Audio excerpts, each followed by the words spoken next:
1504년 3월 20일 밤 창경궁이 발칵 뒤집혔습니다. 왕의 명으로 두 대군이 한밤중에 끌려와 곤장을 맞았고 뜰에는 결박된 두 여인이 있었습니다. 그리고 장칼을 든 왕은 곧장 할머니의 침전으로 향했습니다. 침전 문을 박차고 들어온 손자의 서슬퍼런 모습. 대비는 어찌하여 우리 어머니를 죽였습니까? 68세 노고를 떨며 병상에 누워있던 한 여인. 그녀는 평생 권력의 정점을 경험했지만 마지막은 이토록 비참했습니다.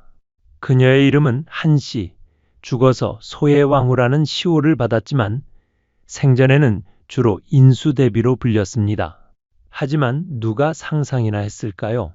단종 몰락의 시대를 살아남아 왕의 어머니가 되고 조선 최초의 여성 교육서를 저술한 여인이 손자와의 갈등으로 생을 마감하리라는 것을. 과연 이 여인의 삶은 어떠했을까요? 1437년 가을 한 여자아이가 태어났습니다. 아버지는 한확, 어머니는 남양 홍씨. 한확은 당시 조선 최고의 세도가였습니다.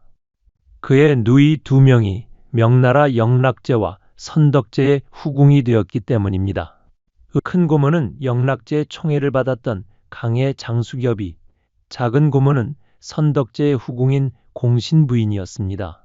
한확은 이런 배경으로 명나라와의 외교를 전담했고 중추원사를 지내며 명나라로부터 광록 시소경이라는 자귀까지 받았습니다.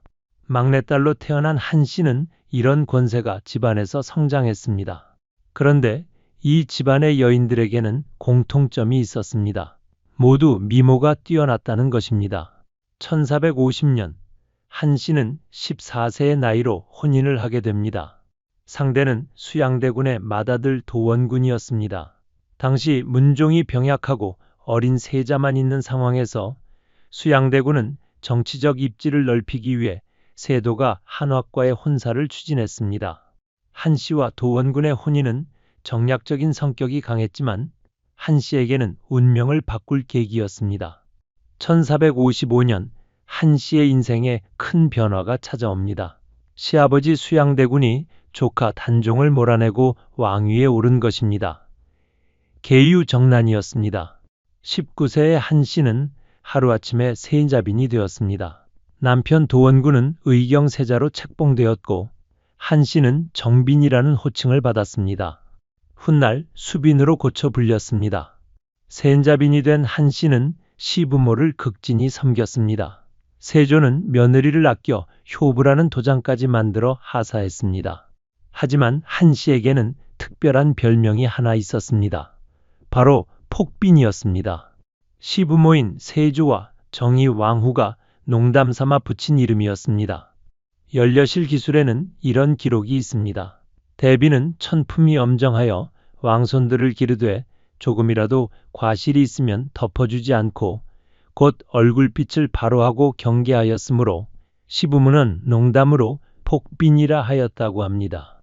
두 아들 월산군과 자산군에게 한씨는 매우 엄한 어머니였습니다. 사소한 잘못도 용납하지 않았습니다.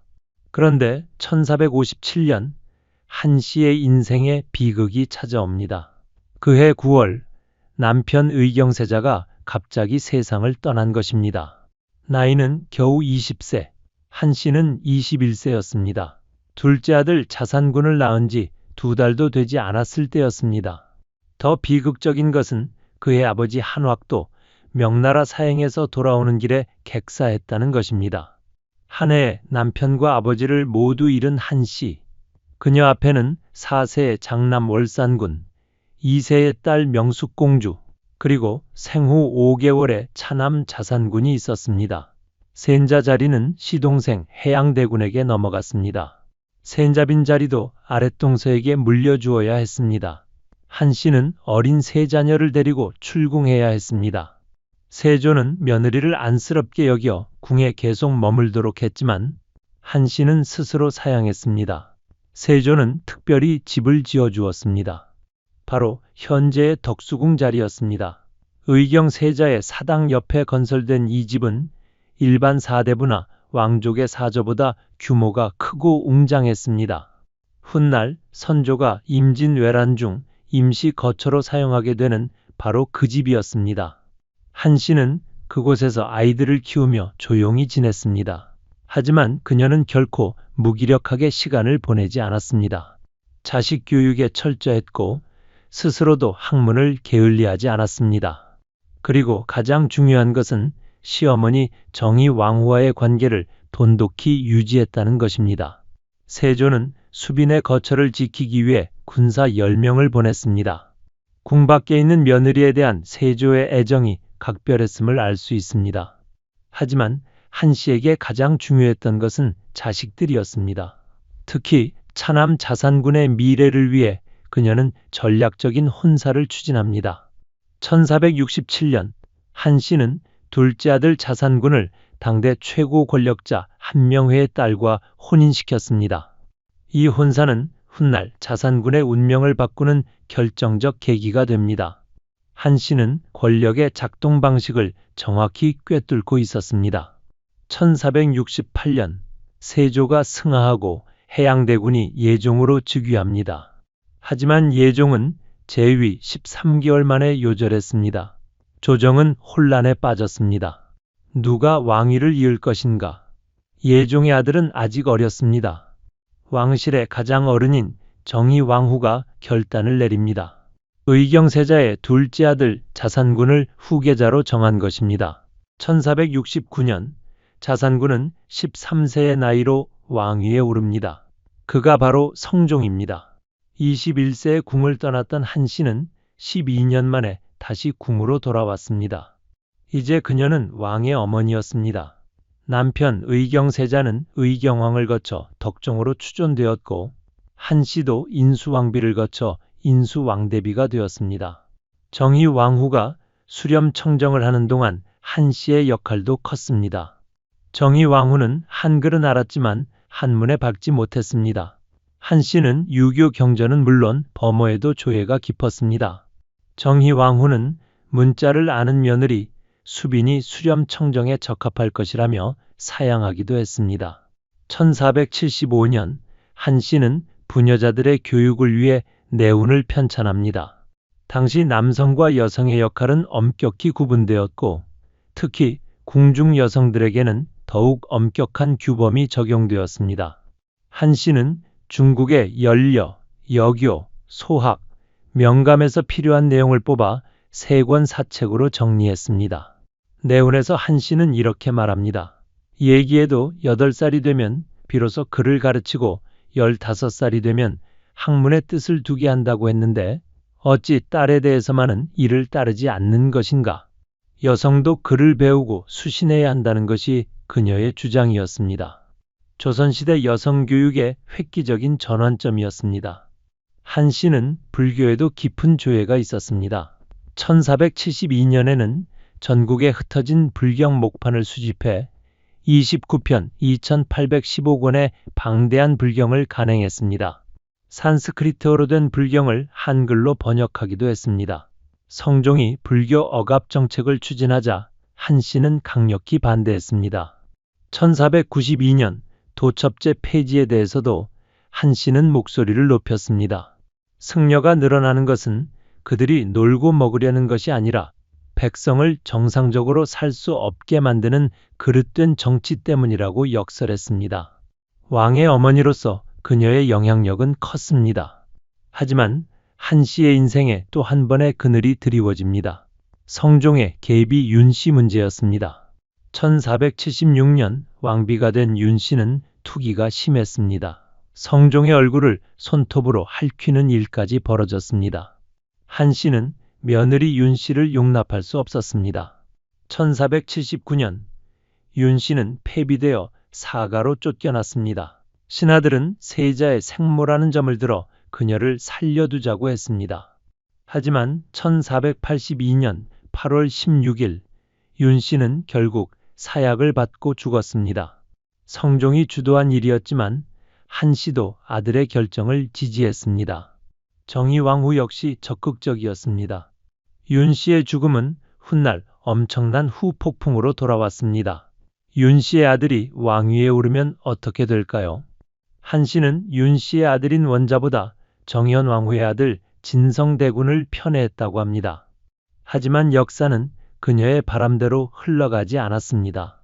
1494년 12월 성종이 승하합니다. 왕세자 융이 즉위했습니다. 바로 연산군입니다. 한 씨는 대왕 대비가 되었습니다. 처음에 연산군은 할머니를 극진히 모셨습니다. 큰 잔치를 베풀고 선물도 많이 올렸습니다. 불사도 말리지 않았습니다. 하지만 연산군은 점차 진실을 알게 됩니다. 자신의 어머니가 폐비되어 죽었다는 것을, 그리고 그 일에 할머니가 깊이 관여했다는 것을. 연산군의 마음속에 할머니에 대한 원한이 쌓여갔습니다. 1504년 1월 한 씨는 병이 깊어졌습니다. 이미 노환으로 목숨이 위태로운 지경이었습니다. 연산군은 의정부의 삼정승과 6조의 판서들을 불러 미리 상제를 의논하고 있었습니다. 한 씨는 문안원 신하 박열에게 이렇게 말했습니다. 내가 이미 늙었고 본 것도 많으니 죽어도 아까울 것이 없다. 다만 주상이 본래 소찬을 들지 못하니 내가 만일 죽게 되더라도 3일 안에 육선을 드리도록 하라. 손자를 걱정하는 할머니의 마음이었습니다. 하지만 그 손자는 이미 이성을 잃은 상태였습니다. 1504년 3월 20일 밤 연산군은 성종의 후궁귀인 정씨와 귀인 엄씨를 결박해 때려 죽였습니다. 그들의 아들인 이항과 이봉을 불러 곤장을 치게 한 후 어머니들을 죽이게 했습니다. 시신은 젓갈로 만들어 산과 들에 뿌렸습니다. 그리고 연산군은 장칼을 들고 할머니의 침전으로 향했습니다. 이항과 이봉의 머리털을 한 손에 움켜쥔 채였습니다. 연산군 일기 1504년 3월 20일의 기록입니다. 왕이 항과 봉의 머리털을 움켜잡고 인수대비 침전으로 가 방문을 열고 욕하기를 이것은 대비의 사랑하는 손자가 드리는 술잔이니 한번 맛보시오 하며 항을 독촉하여 잔을 드리게 하니 대비가 부득이하여 허락하였다. 병상에 누워있던 한 씨가 얼마나 놀랐겠습니까? 연산군은 또 말하기를 사랑하는 손자에게 하사하는 것이 없습니까? 하니 대비가 놀라 창졸간에 배 2피를 가져다 주었습니다. 그 충격이 얼마나 컸을까요? 연산군은 이후에도 계속 할머니를 괴롭혔습니다. 처용 가면을 쓰고 칼을 휘두르며 춤을 췄습니다. 한 씨는 크게 놀랐고 이를 계기로 병세가 더욱 악화되었습니다. 폐비 윤 씨를 재헌 왕후로 추존하려는 손자를 한 씨가 꾸짖자 연산군은 할머니의 가슴을 밀쳤다고 합니다. 1504년 4월 27일 한 씨는 창경궁 경춘전에서 68세를 일기로 세상을 떠났습니다. 3월 20일의 충격으로부터 한 달 남짓 후였습니다. 연산군은 할머니에 대한 3년상 대신 25일로 장례를 치렀습니다. 2일 여골제라는 단상제였습니다. 한 씨의 능은 경기도 고양시 서울릉 내에 있는 경릉입니다. 남편 덕종과 합장되어 있습니다. 그런데 특이한 점이 있습니다. 일반적으로 왕릉에서는 왕이 우측, 왕비가 좌측에 안장됩니다. 하지만 경릉에서는 한 씨가 우측에 있습니다. 이유는 간단합니다. 덕종은 세자의 신분으로 죽었지만 한 씨는 대왕 대비의 신분으로 승하했기 때문입니다. 군신의 관계에서 한 씨가 위였던 것입니다. 남편의 무덤에는 문인석만 있고 무인석은 없습니다. 무인석은 왕권의 상징이라 왕이 되지 못한 세자의 무덤에는 세울 수 없었기 때문입니다. 한 씨가 죽은 후 2년, 1506년에 중종 반정이 일어났습니다. 연산군은 폐위되었습니다. 할머니를 괴롭혔던 폐륜이 반정의 명분이 되었습니다. 한 씨가 생전에 편애했던 진성대군이 왕위에 올랐습니다. 바로 중종입니다. 한 씨의 삶을 돌아보면 참으로 파란만장합니다. 14세에 혼인하여 19세에 세자빈이 되었고 21세에 과부가 되어 궁을 떠났습니다. 33세에 다시 궁으로 돌아와 왕의 어머니가 되었습니다. 내훈을 저술하고 불교를 옹호하며 왕실의 어른으로 살았습니다. 하지만 그녀의 선택은 비극을 낳았습니다. 며느리 윤 씨를 폐비시키고 죽음에 이르게 한 일. 그것이 손자 연산군을 괴물로 만들었고 결국 자신도 비참한 최후를 맞이하게 했습니다. 만약 그녀가 조금 더 자비로웠다면 어땠을까요? 윤 씨를 살려두었다면 연산군의 폭정도 갑자사화도 없었을지 모릅니다. 한 씨는 내훈에서 수시는 나뭇가지를 꺾는 일처럼 누구에게나 쉬운 일이라고 했습니다. 하지만 정작 본인은 수신에 실패했습니다. 권력을 지키려는 집착이 자비를 이겼고 그 대가는 참혹했습니다. 하지만 한 씨의 업적도 분명히 있습니다. 내훈은 조선시대 여성교육의 기본서가 되었습니다. 여성도 글을 배우고 수신해야 한다는 그녀의 주장은 시대를 앞서갔습니다. 불교를 옹호하여 조선 전기불교가 명맥을 유지할 수 있었습니다. 무엇보다 그녀는 단종몰락이라는 격변의 시대를 살아남았습니다. 남편과 아버지를 잃고 21세에 새 아이를 데리고 궁을 떠나야 했던 여인. 그녀는 절망하지 않았습니다. 아들을 왕으로 만들기 위해 전략적으로 움직였고 결국 성공했습니다. 한 씨의 이야기는 우리에게 무엇을 말해줄까요? 권력은 양날의 칼이라는 것입니다. 권력을 얻기 위해서는 냉혹해야 하지만 그 냉혹함은 결국 자신을 파멸시킬 수 있습니다. 한 씨는 권력을 얻었지만 자비를 잃었습니다. 그리고 그 대가를 치렀습니다. 또한 여성의 힘도 보여줍니다. 조선시대 여성은 무력한 존재가 아니었습니다. 한 씨는 학문의 조예가 깊었고 정치적 영향력도 컸습니다. 내훈을 저술하고 불교를 옹호하며 왕실의 어른으로서 역할을 했습니다. 여성도 역사를 만들 수 있다는 것을 보여준 인물입니다. 단종몰락의 시대는 조선 역사에서 가장 비극적인 시기였습니다. 수양대군은 조카를 몰아내고 왕위에 올랐고 수많은 충신들이 목숨을 잃었습니다. 사육신, 생육신의 이야기는 지금도 회자됩니다. 그 시대를 살아남은 한 씨. 그녀는 어떤 심정이었을까요? 한 씨는 시아버지 세조가 왕위에 오르는 과정을 지켜보았습니다. 단종의 비극도 목격했을 것입니다. 그런 권력의 냉혹함을 경험한 그녀였기에 며느리 윤 씨에 대해서도 냉혹할 수 있었는지 모릅니다. 권력을 지키기 위해서는 때로 잔인해야 한다는 것을 배웠을 것입니다. 하지만 그 잔인함이 결국 손자를 괴물로 만들었습니다. 연산군은 어머니의 죽음에 분노하여 수많은 사람을 죽였습니다. 갑자사화로 239명이 화를 입었고 122명이 사형당했습니다. 조선 역사상 최악의 폭군이 되었습니다. 한 씨의 선택이 낳은 비극이었습니다. 1504년 3월 20일 밤 침전에 들이닥친 손자를 보며 한 씨는 무슨 생각을 했을까요? 자신이 지켜온 권력이, 왕실의 안녕이 이렇게 무너지는 것을 보며 무엇을 느꼈을까요? 후회했을까요? 아니면 여전히 자신이 옳았다고 생각했을까요? 우리는 알 수 없습니다. 다만 한 달 후 그녀는 세상을 떠났고 2년 후 손자는 폐위되었습니다. 그녀가 평생 쌓아온 것들이 무너지는 순간이었습니다. 권력은 영원하지 않습니다. 그리고 권력을 지키기 위한 잔인함은 결국 자신을 파멸시킵니다. 한 씨의 묘가 있는 서울릉을 찾아가면 조용한 능이 보입니다. 화려하지 않지만 품격이 있습니다. 남편과 함께 잠든 그 자리에서 한 씨는 무엇을 생각할까요?